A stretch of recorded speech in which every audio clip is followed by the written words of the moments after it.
Fala galera, satisfação em vê-los e revê-los mais uma vez aqui no Sistema Conectivo de Ensino. Eu sou o professor Joelber Fontinelli, de Física. E hoje nós vamos estar vendo as leis de Newton. As leis de Newton que trazem grande contribuição para o ensino de Física, para a mecânica clássica em geral. E eu começo conversando com vocês, falando sobre a primeira lei de Newton, também conhecida como lei da inércia. E ela traz o seguinte enunciado para a gente, acompanhe aqui comigo. Diz o seguinte, que um corpo, quando está em movimento, a tendência desse corpo é continuar em movimento. E quando este corpo está em repouso, a tendência dele é continuar em repouso. Aí ela traz um complemento para a gente. Ela diz assim, ó, desde que não hajam forças externas atuando sobre este corpo. Imagina esse corpo aqui na minha mão. Olha só, ele está em repouso.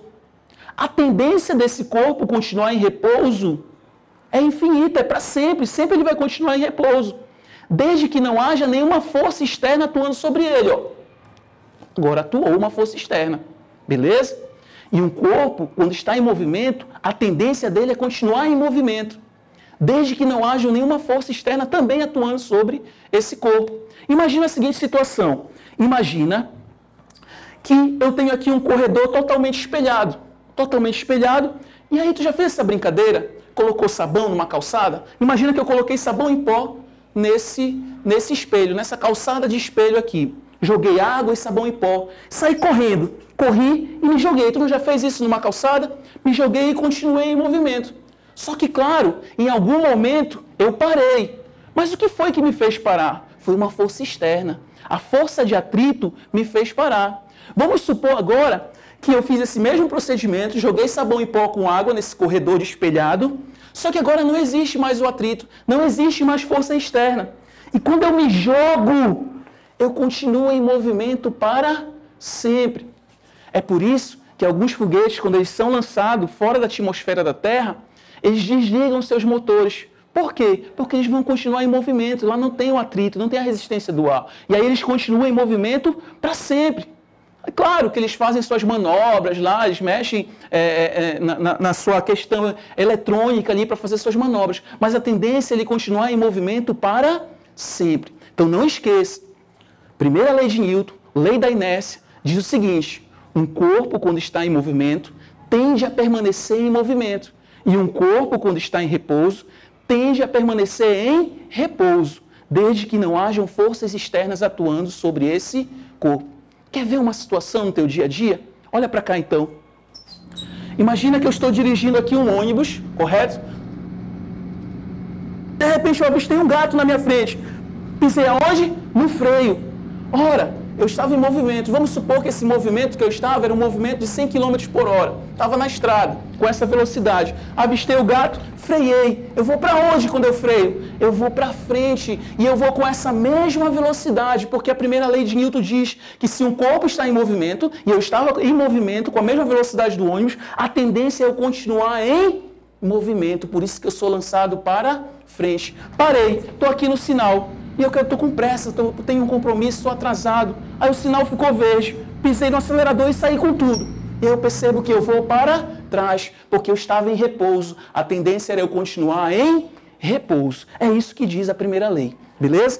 Agora olha para cá, vou falar para ti da segunda lei de Newton. Muito importante, muito interessante. Olha o que diz essa lei. Ela diz o seguinte, ela se resume apenas nessa fórmula aqui, ó, onde força resultante é igual a massa vezes aceleração. Ela é simples, ela é básica, não tem complicação para ela. Imagina esse caixote aqui na minha frente, ó. Ele tem uma massa, eu aplico uma força nele e ele entra em movimento adquirindo uma aceleração. Então não esqueça, segunda lei, também chamada de princípio fundamental da dinâmica, se resume na fórmula, onde a força resultante é igual a massa vezes a aceleração. Agora eu vou para a nossa terceira e última lei, que é a terceira lei de Newton, também chamada de lei da ação e reação. Essa lei, pessoal, eu costumo colocar ela no meu dia a dia. Imagina que eu chego em sala e começo a tratar vocês mal, começo a brigar com todo mundo, começo a dizer que ninguém vai aprender física, né? Começo a perturbar a sua mente de alguma maneira. essa minha ação vai provocar em você uma reação. Provavelmente você vai chorar, provavelmente você vai se irritar, ou você vai ligar para o seu pai, ou talvez algum aluno mais grosseiro vai querer jogar uma cadeira de tanta raiva que eu estou fazendo nele. A minha ação provoca em vocês uma reação. Agora imagine essa outra situação. Eu chego, trato todos vocês bem, né? Ensino física de maneira satisfatória para vocês. A minha ação vai provocar em vocês uma reação. Agora vamos trazer, eu falei de maneira social, da nossa relação aqui. Vamos trazer isso para a física. Olha o que diz essa lei. Ela diz o seguinte: toda ação provoca uma reação de mesma intensidade e sentido contrário. Vou repetir para você, ó. Toda ação provoca uma reação de mesma intensidade e sentido contrário.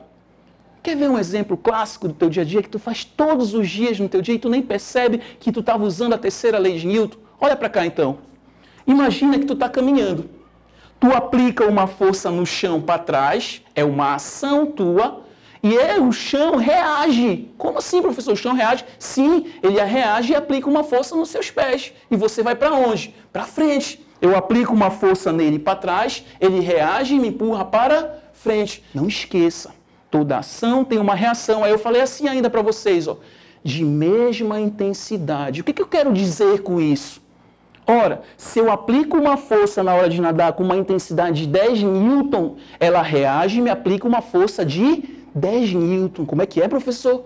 Toda ação tem uma reação de mesma intensidade. Mesma intensidade, você está querendo dizer, então, que é o mesmo valor numérico? Sim, é isso mesmo, o mesmo valor numérico.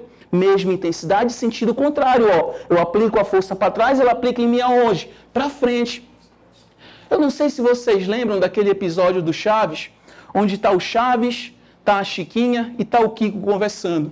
Né? E a Chiquinha começa a confrontar o Kiko, dizendo que ele era frouxo, que uma vez o Chaves deu um soco no nariz dele. E aí o Kiko responde para a Chiquinha, mesmo sem saber física, mas ele emprega ali um conceito físico, mesmo sem perceber, ele fala assim para a Chiquinha: não foi o Chaves que me deu um soco, fui eu que dei uma narizada na mão dele. Isso é verdade? Sim. O Chaves aplicou uma força, ou seja, uma ação, o nariz dele reagiu com uma reação. Aí tu deve pensar assim, professor, mas numa situação dessa quem sangra é o nariz, não a mão da pessoa que aplicou uma força. É óbvio, porque são corpos diferentes. As consequências vão ser diferentes. Então não esqueça, terceira lei de Newton diz o seguinte: toda ação tem uma reação de mesma intensidade e sentido contrário. Agradeço a atenção de todos. Até uma próxima, se Deus quiser.